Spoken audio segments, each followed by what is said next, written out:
안녕하세요. 미니멀 포레스트입니다.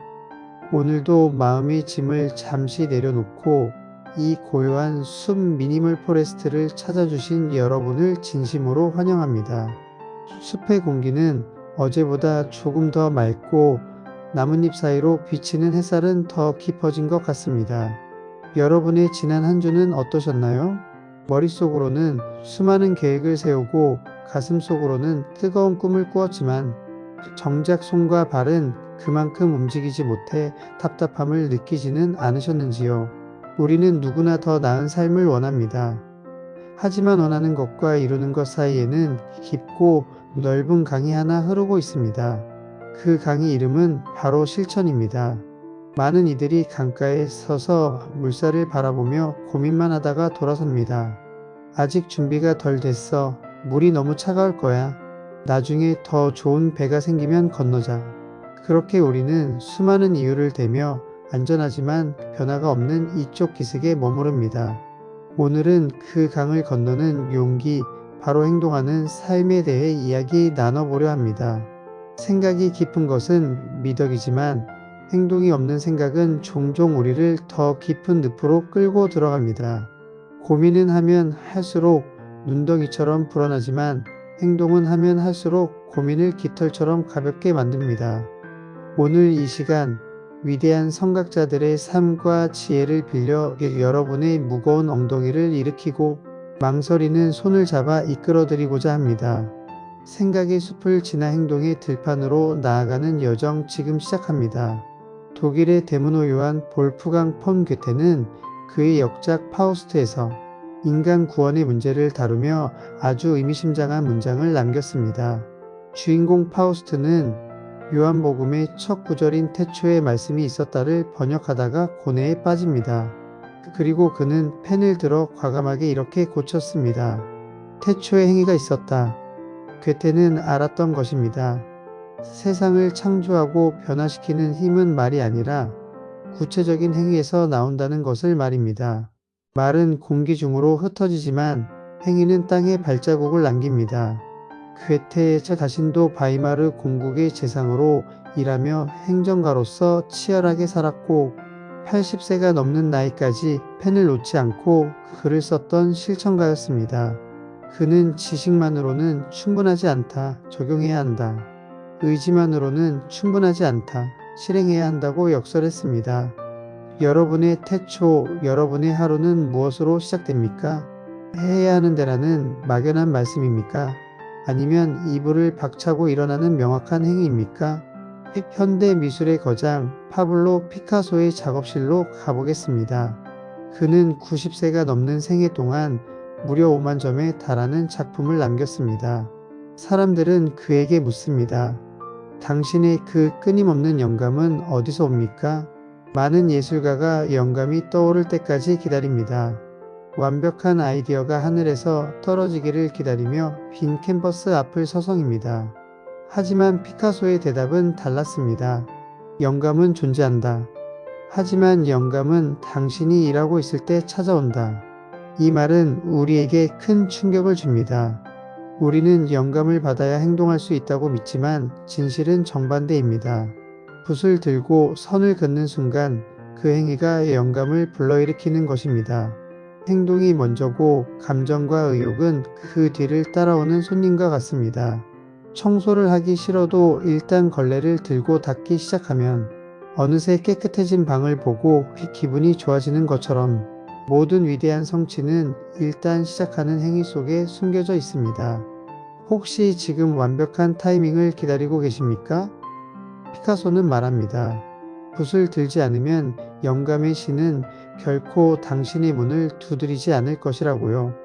여성이 비행기를 타는 것조차 생소했던 시절, 대서양을 홀로 횡단한 최초의 여성 비행사 아멜리아 에어하트의 용기는 어디서 나왔을까요? 그녀는 험한 날씨와 기계 결함, 그리고 죽음의 공포와 매일 싸워야 했습니다. 사람들은 그녀가 강철 같은 심장을 가졌을 거라 생각했습니다. 하지만 그녀는 이렇게 고백했습니다. 가장 어려운 것은 행동하기로 결정하는 것이다. 나머지는 단지 끈기일 뿐이다. 두려움은 종이 호랑이다. 당신은 당신이 마음먹은 무엇이든 할 수 있다. 당신은 행동함으로써 당신의 삶을 바꾸고 통제할 수 있다. 그녀의 말처럼 가장 높은 산은 에베레스트가 아니라 소파에서 일어나 운동화 끈을 매는 현관문 턱입니다. 비행기가 활주로를 박차고 오르는 그 순간까지만 엄청난 에너지가 필요하듯 우리 인생도 시작이라는 임계점을 넘는데 가장 큰 에너지가 듭니다. 일단 이륙하고 나면 우리는 관성의 힘으로 날아갈 수 있습니다. 에어하트가 두려움을 이기는 방법은 비행기 조종석에 앉는 것이었듯 여러분이 불안을 이기는 유일한 방법은 불안해하는 그 일을 지금 당장 실행하는 것입니다. 고대 그리스의 철학자 아리스토텔레스는 인간의 본질을 습관에서 찾았습니다. 그는 윤리학 강의에서 제자들에게 이렇게 가르쳤습니다. 탁월함은 하나의 사건이 아니라 습관이다. 우리는 우리가 반복적으로 하는 행동 그 자체다. 집을 짓는 일을 함으로써 집 짓는 사람이 되고 검은고를 타는 일을 함으로써 검은고 타는 사람이 된다. 이 문장은 정체성에 대한 명쾌한 정의를 내려줍니다. 나는 작가가 되고 싶어라고 생각만 하는 사람은 작가가 아닙니다. 매일 한 줄이라도 글을 쓰는 행위를 반복하는 사람이 작가입니다. 나는 건강한 사람이 되고 싶어라고 바라는 사람은 건강한 사람이 아닙니다. 매일 운동화를 신고 땀을 흘리는 행위를 하는 사람이 건강한 사람입니다. 여러분은 지금 무엇을 반복하고 계십니까? 스마트폰을 보며 시간을 흘려보내는 것을 반복한다면 그것이 곧 여러분의 정체성이 됩니다. 아리스토텔레스의 가르침대로 되고 싶은 모습이 있다면 그 모습을 연기하듯 오늘 당장 그 행동을 시작하십시오. 그 행동이 쌓여 여러분이라는 사람을 새롭게 조각할 것입니다.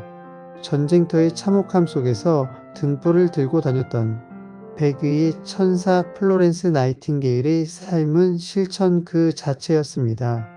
그녀는 단순히 환자를 불쌍히 여기는 연민에 머물지 않았습니다. 그녀는 통계학자였고 행정가였으며 병원 위생 시스템을 뜯어고친 개혁가였습니다. 그녀가 크림 전쟁의 야전 병원에 도착했을 때 그곳은 지옥이나 다름없었습니다. 그녀는 기도만 하지 않았습니다.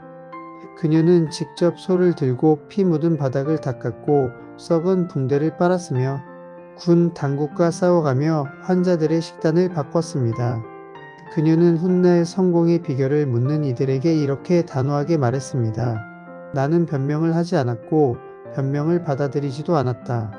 나는 기회가 올 때마다 그것이 아무리 작은 시작이라 할지라도 실천할 것을 강력히 촉구한다. 나이팅게일에게 사랑은 명사가 아니라 동사였습니다. 더러운 것을 닦아내고 아픈 곳을 싸매주는 구체적인 손길이었습니다. 우리는 때로 세상의 부조리나 나의 불행에 대해 불평만 늘어놓습니다. 하지만 나이팅게일은 불평할 시간에 걸레를 들었습니다. 세상은 비평가가 아니라 묵묵히 문제를 해결하는 실천가에 의해 조금씩 맑아집니다. 여러분의 손에는 지금 무엇이 들려 있습니까? 비난의 손가락질입니까? 아니면 세상을 닦을 작은 걸레입니까? 마지막으로 빈민가에서 가장 가난한 이들을 위해 평생을 바친 마더 테레사의 이야기를 나누고 싶습니다. 그녀는 거창한 계획을 세우지 않았습니다.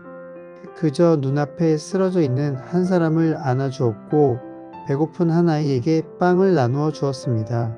누군가 그녀에게 당신이 하는 일은 대양에 물 한 방울을 떨어뜨리는 것처럼 미미해 보입니다. 라고 말했을 때 그녀는 웃으며 대답했습니다. 그 물방울이 없다면 대양은 그만큼 줄어들 것입니다. 우리는 위대한 일을 할 수 없습니다. 다만 위대한 사랑으로 저 작은 일을 할 수 있을 뿐입니다. 실천을 가로막는 가장 큰 적은 완벽주의와 거창함입니다.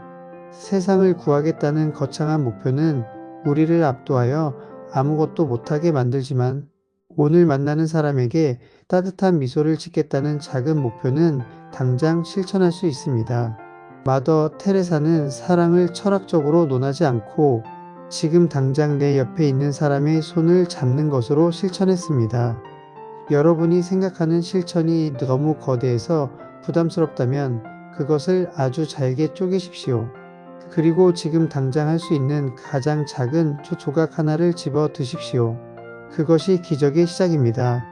사랑하는 미니멀 포레스트 청취자 여러분, 오늘 우리는 괴테의 펜 끝에서, 피카소의 붓질에서, 에어하트의 비행에서, 나이팅게일의 등불에서, 그리고 테레사의 손길에서 공통된 진리를 발견했습니다. 그것은 바로 삶은 머릿속에서 완성되는 것이 아니라 현장에서 부딪히고 깨지며 만들어지는 것이라는 사실입니다. 인디언 기우제는 반드시 비가 온다고 합니다. 그 이유는 비가 올 때까지 기우제를 멈추지 않고 계속하기 때문입니다. 실천하는 삶도 이와 같습니다. 실패는 행동을 멈추는 순간 확정됩니다. 계속해서 행동하고 수정하고 다시 시도하는 사람에게 실패란 없습니다. 그저 성공으로 가는 과정에 있는 하나의 정거장일 뿐입니다. 지금 여러분의 마음속에 오랫동안 묵혀두었던 숙제가 있습니까? 누군가에게 사과하는 일, 읽다 만 책을 다시 펼치는 일, 미뤄뒀던 운동을 시작하는 일, 혹은 사랑한다고 말하는 일, 그게 무엇이든 좋습니다. 방송이 끝나는 대로, 아니 지금 당장 아주 작은 하나를 실행에 옮겨 보십시오. 전화를 거십시오. 운동화 끈을 매십시오. 펜을 드십시오. 이 숲의 나무들을 보십시오. 나무는 겨울바람이 차다고 해서 성장을 멈추거나 봄이 오지 않을까 걱정하지 않습니다. 그저 묵묵히 뿌리를 내리고 오늘 하루치만큼의 나이테를 넓혀갈 뿐입니다. 그 정직한 실천들이 모여 울창한 숲을 이룹니다. 여러분의 하루하루도 그러하기를 바랍니다. 고민의 안개를 걷어내고 명료한 행동의 햇살 아래서 뚜벅뚜벅 걸어가십시오. 미니멀 포레스트는 여러분의 그 용기 있는 첫걸음을 진심으로 응원합니다. 행동하십시오. 그러면 운명은 비켜서는 것이 아니라 여러분의 길을 내어줄 것입니다. 오늘도 생각의 무게는 줄이고 행동의 가치는 채우는 하루 보내시길 바랍니다. 지금까지 이게 여러분의 숲지기 미니멀 포레스트였습니다. 감사합니다.